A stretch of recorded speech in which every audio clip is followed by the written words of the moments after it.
تراویح ایک عبادت ہے جو اللہ کی رضا کے لیے لوگ پڑھتے ہیں، اور تراویح پڑھانے والا بھی اللہ کی رضا کے لیے پڑھاتا ہے، اس میں تو کوئی دوسری رائے نہیں ہے۔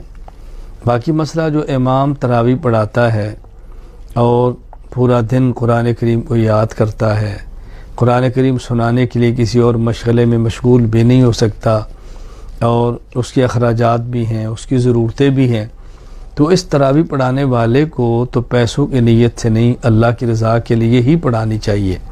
لیکن اس کے پیچھے تراویح پڑھنے والوں کو چاہیے اس امام کی خدمت کریں، اس امام کو ہدیہ دیں، اور زیادہ سے زیادہ دینا چاہیے۔ میں اکثر یہ بات عرض کیا کرتا ہوں، ایک بات تو یہ سمجھ لیں کہ جو لوگ یہ چاہتے ہیں کہ تراویح پڑھانے والا اجرت نہ لے، وہ جو کیوں نہیں کر لیتے کہ اپنے بچے کو قرآن کریم پڑھا لیں اور مصلی پر کھڑا کر دیں؟ وہ کیوں نہیں کر لیتے خود قرآن یاد کر لیں اور تراویح پڑھا لیا کریں؟ بھئی آپ پورا دن ملازمت کرتے ہیں، آپ پورا دن تجارت کرتے ہیں، پورا دن آپ دنیاوی کاموں میں مشغول رہتے ہیں، اور حافظ پورا دن قرآن کریم کو یاد کرتا ہے، نہ وہ تجارت کر سکتا ہے، نہ ملازمت کر سکتا ہے، قرآن کریم یاد کرتا ہے اور رات کو مصلی پر کھڑے ہو کے پڑھتا ہے۔ اگر کوئی بیچارے کو ایک اٹکن بھی آ جائے تو پوری مسجد شور بھی ڈالتی ہے، کوئی بھول بھی جائے تو آپ کی باتیں بھی سنتا ہے، تو اس کو محنت بھی کرنی پڑتی ہے۔ اس لیے تراویح پڑھانے والے کو تو اللہ کی رضا کے لیے پڑھانا چاہیے، لیکن امام کے پیچھے تراویح پڑھنے والے کو امام کی ضرورتوں کا خیال کرنا چاہیے۔ میں ایک بات یوں سمجھیں لطیفہ کا معنی خوشطبی کے طور پر عرض کیا کرتا ہوں کہ جب ہمارے ہاں رمضان کا اخیر ہوتا ہے تو ہم اپنے بچوں کے لیے شاپنگ کرتے ہیں، جوتی لیتے ہیں، کپڑے لیتے ہیں، اور اس قدر اسراف کرتے ہیں الامان والحفیظ، ضرورت کی حد تک تو کوئی حرج بھی نہیں ہے، لیکن بہت آگے نکل جانے اس کی شریعت میں کیا گنجائش ہوگی۔ اب آپ نے سب کچھ کر لیا، اب مجھے آپ فرمائیں کہ ایک حافظ صاحب ہیں، قاری صاحب ہیں، وہ پورا مہینہ کچھ نہیں کرتے، قرآن کریم یاد کرتے ہیں اور رات تراویح پڑھاتے ہیں۔ اب وہ اگر مہینے کے بعد گھر جائیں اور اہلیہ پوچھے بھئی میں نے کپڑے لینے ہیں، تو انہیں کہہ دے بھی سورۃ النساء کا اجر تم لے لو۔ بیٹی کہتی ہے کہ ابو مجھے جوتی لے کر دے دے، تو کہ بیٹی سورہ بقرہ کا ثواب تم لے لو۔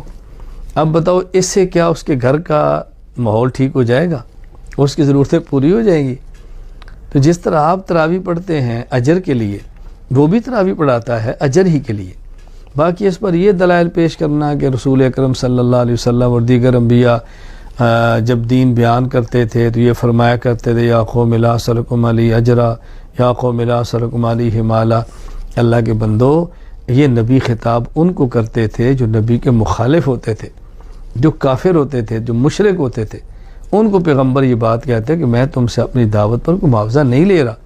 لیکن جو پیغمبر کے معتقد تھے، کیا پیغمبر نے اپنی ضرورت کبھی ان سے بھی پوری نہیں کرائی؟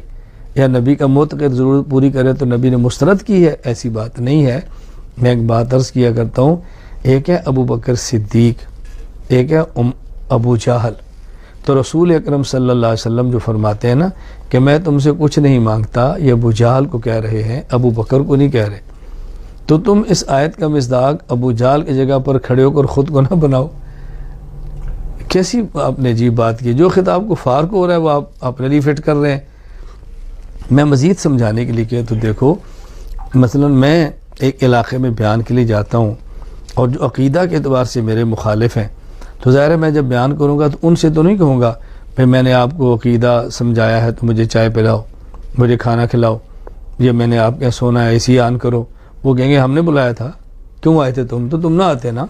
تو ان کو تو نہیں کہوں گا نا، ان کو تو میں کہوں گا میں تمہیں عقیدہ بتاتا ہوں اور حرام ہے میں تم سے ایک چیز بھی مانگوں۔ لیکن جو میرے عقیدت مند ہے، میرے محبت والے، ان کے پاس آتا ہوں تو ان کو تو بندہ یہ بھی کہتا ہے کہ چائے پلاؤ، بھائی کھانا کھلاؤ، اور بھائی ذرا ایک کپ کافی بنا کے لاؤ۔ تو وہ کہ جی کیا اللہ کے نبی تو فرماتے ہیں میں کچھ نہیں، تم تو ہم سے مانگتی ہو۔ کوئی بھی ایسے نہیں کہتا۔ میں اس لیے گزارش کرتا ہوں فرق سمجھو۔ قرآن کریم میں جو انبیاء کا خطاب ہے کہ ہم کسی سے مطالبہ نہیں کرتے، وہ غیر ہیں، اور علماء جو تقاضا کر بھی لیں تو ان سے کرتے ہیں جو اپنے ہیں۔ اپن اور غیروں میں فرق ہوتا ہے، اپنائیت پیدا کرو، دوریاں پیدا مت کرو۔ آپ یقین فرماؤ اس دور میں یہ جو مستقل مہم چلی ہے، الحمدللہ میری اس پر مستقل فائل بھی ہے، مستقل بیان بھی ہے اجرت علی تعلیم دین کہ دین پڑھا کر کوئی انسان اجرت لے سکتا ہے یا نہیں، دلائل موجود ہے۔ میں یہ سمجھتا ہوں کہ مستقل ایک محنت اس پہ کی ہے، دین کو مٹانے کے لیے ایک سازش کی گئی ہے۔ کیوں؟ جو مالدار ہے اس نے عالم بن کے جمعہ پڑھانا نہیں، اور جو غریب ہے اس کو تنخواہ دینی نہیں، تو جمعہ کون پڑھائے گا؟ جو مالدار ہے اس نے قاری بن کے بچوں کو پڑھانا نہیں، اور غریب جس نے پڑھانا ہے اس کو تنخواہ دینی نہیں، اچھا قرآن کون پڑھائے گا؟ آپ دیکھیں نا کیسا غیر شعوری طور پہ ایک مہم چلا دی گئی ہے۔ ہمیں اغیار کے پروپیگنڈے کے اندر شریک نہیں ہونا چاہیے۔ اللہ تعالیٰ ہمیں قدر کی توفیق عطا فرمائے۔ اس لیے تراویح پڑھانے والا، حافظ، قاری، مولانا، ان کو چاہیے کہ خالص اللہ کی رضا کے لیے پڑھائیں، اور پڑھنے والوں کو چاہیے کہ دل کھول کے امام کو ہدیہ دیں، اس کی ضرورتوں کا خیال کریں۔ اللہ تعالیٰ ہم سب کو دین پر اپنا سب کچھ لٹانے کی توفیق عطا فرمائے۔ میں تو عرض کیا کرتا ہوں کہ صرف یہ دعا نہ کیا کریں اللہ دین کی خدمت کرنے کی توفیق عطا فرما، بلکہ یہ دعا کیا کریں اے اللہ دین کی خدمت اور دین کی خدمت کرنے والوں کی خدمت، اور پھر وہ جو ہماری خدمت ہے اس کو قبول فرما۔ دین کی خدمت کرنے کی توفیق دے، دین کی خدمت کرنے والوں کی خدمت کرنے کی توفیق دے، اور پھر جو ہم نے خدمت کی اس کو اپنے کرم سے قبول فرما۔